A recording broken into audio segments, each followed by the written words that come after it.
يتقدم الى طارق حسن، لكن في ضغط من محمد عبد الرحمن خطفها مررها الى جان السموايا، لعيب في مكان الى سيكوكو سريع بيحصلها بيعدي فيها يسقط ركله جزاء. العينويه لا يهدؤون مصرين على التسجيل في الدقائق الاولى.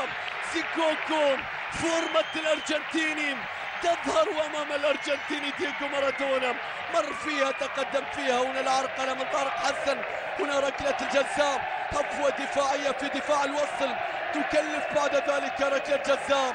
العين برغبه كبيره باصرار كبير، جان اساموا هداف الفريق سيتقدم في الكره الثابته للزعيم في حوار الكبيرين في قمه الكبار. كبرياء الزعيم يظهر اولا.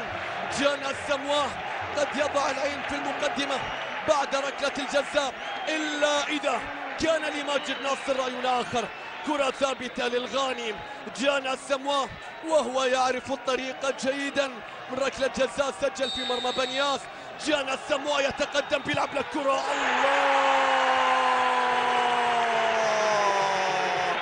يقولون كل الطرق تؤدي إلى روما، وعليهم أن يقولوا جان هو الذي يؤدي إلى الطريق، جان هو الذي يعرف الطريق، كل الطرق يعرفها جان. من ركلة جزاء يضع الزعيم في المقدمة. العين يبدأ، العين يسجل، الغاني يبدأ الأغاني. اشتعل الكلاسيكو، اشتعلت القمة. جان اساموا واحد، الزعيم واحد، الوصل لا شيء. قمة تبدأ مثيرة جدا في كل شيء. هلال السعيد في نص الملعب بيلعب الكرة إلى جان اساموا.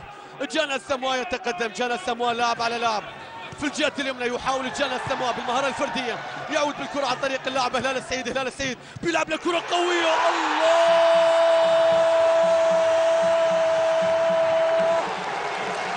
غاب ياسر، لكن العينوية كلهم قناصة. غاب القناص لكن العينوية اليوم قناصة. سيكوكو الارجنتيني امام الارجنتيني دييغو مارادونا يضع الكرة في الشباك في قمة الكبار. كبرياء الزعيم يظهر بهدف الثاني بكرة على الطاير، خطفها قنصها على يسار ماجد. سيكوكو يحط الثاني وكوزمن يرفع القبضتين مشيرا الى فرحة كبرى في شوط المباراة الاول.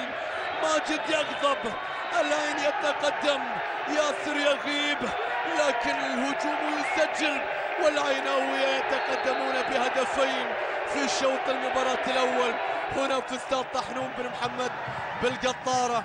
2 للزعيم، لا شيء للامبراطور.